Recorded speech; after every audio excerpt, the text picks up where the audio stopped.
Hi guys! Good evening! So, I know na hindi magandang kumain sometimes ng junk food, but magbigyan nyo na ako kasi gusto ko lang talagang tikman to and gusto ko siyang i-share sa inyo, baka sakali magustuhan nyo.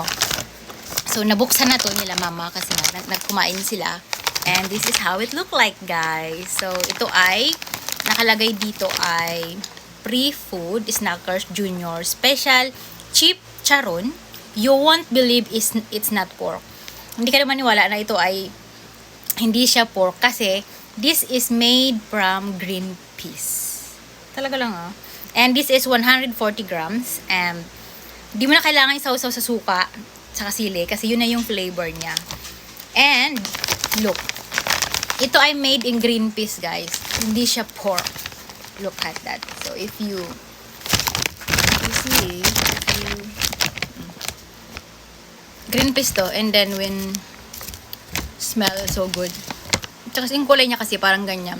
Green peas to ha, hindi siya pork.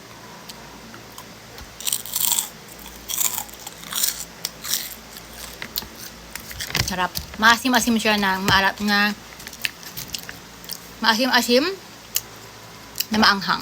Hindi siya maalat. Sarap.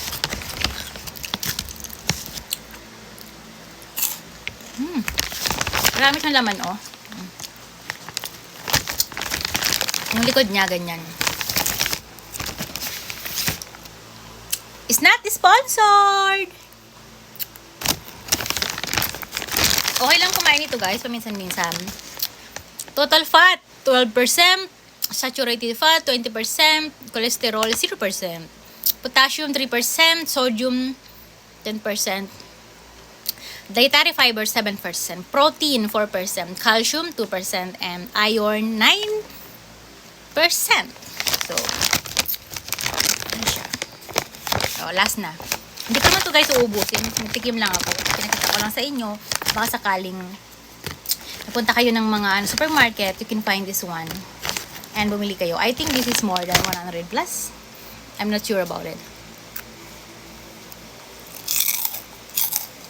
Very crunchy.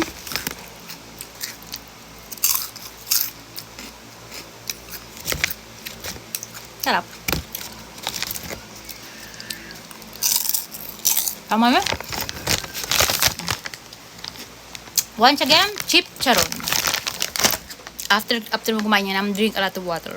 Thanks for watching.